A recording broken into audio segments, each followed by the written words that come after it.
There's just enough bullshit to hold things together in this country. Bullshit is the glue that binds us as a nation. Where would we be without our safe, familiar American bullshit? Land of the free, home of the brave, the American dream. All men are equal, justice is blind, the press is free, your vote counts. Business is honest, the good guys win. The police are on your side. God is watching you. Your standard of living will never decline. And everything is gonna be just fine. The official national bullshit story. I call it the American okey doke. Every one of those items is provably untrue at one level or another, but we believe them because they're pounded into our heads from the time we're children. That's what they do with that kind of thing. Pounded into the heads of kids because they know that children are much too young to be able to muster an intellectual defense against a sophisticated idea like that. And they know that up to a certain age, children believe everything their parents tell them. And as a result, they never learn to question things. Nobody questions things in this country anymore. Nobody questions anything. Everybody's too fat and happy. Everybody's got a cell phone that'll make pancakes and rub their balls now, you know? Way too fucking prosperous for our own good. Way too fucking prosperous. Americans have been bought off and silenced by toys and gizmos, and no one learns to question things. You remember?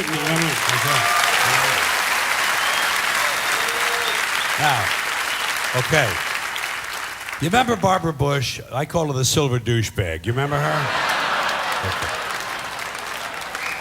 Barbara Bush. She is the mother of Governor George Bush. I call him Governor Bush because that's the only elected office he ever held legally in our country, okay? George Bush, Governor Bush. Yeah. I don't care where they hang his portrait. I don't care how big his library is. He'll always be Governor Bush. I don't even capitalize his name when I type it anymore. So she's the mother of Governor George Bush. She's also the wife of his father, George H.W. Bush, who did become president in the normal, legal, traditional manner. And when he did, she came along for the ride as First Lady. And that's been the tradition up till now. A man has been elected, and the woman has come along for the ride as the First Lady. And usually, as in American life in general, the woman is condescended to, patronized, given something to do to keep her busy. A lot of times they give her a charity or a cause, something she can champion. Betty Ford was told to drink. Remember that? Yeah. Yeah, that was Betty Ford's assignment. Betty, you get drunk and get totally fallen down, fucked up, shit-faced drunk, okay? You just get fucked up drunk, and we'll hose you down, baby. We'll hose you down.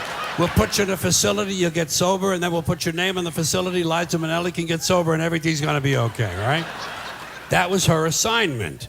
Barbara Bush's assignment was getting children to read. Remember that? Getting children to read. They figured she had had so much success with George.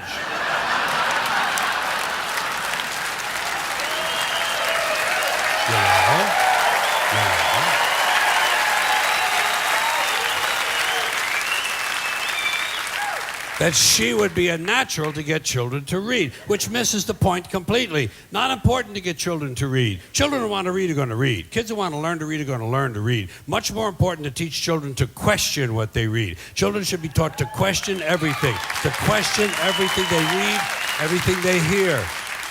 Children should be taught to question authority. Parents never teach their children to question authority because parents are authority figures themselves and they don't want to undermine their own bullshit inside the household. So they stroke the kid and the kid strokes them and they all stroke each other and they all grow up all fucked up and they come to shows like this.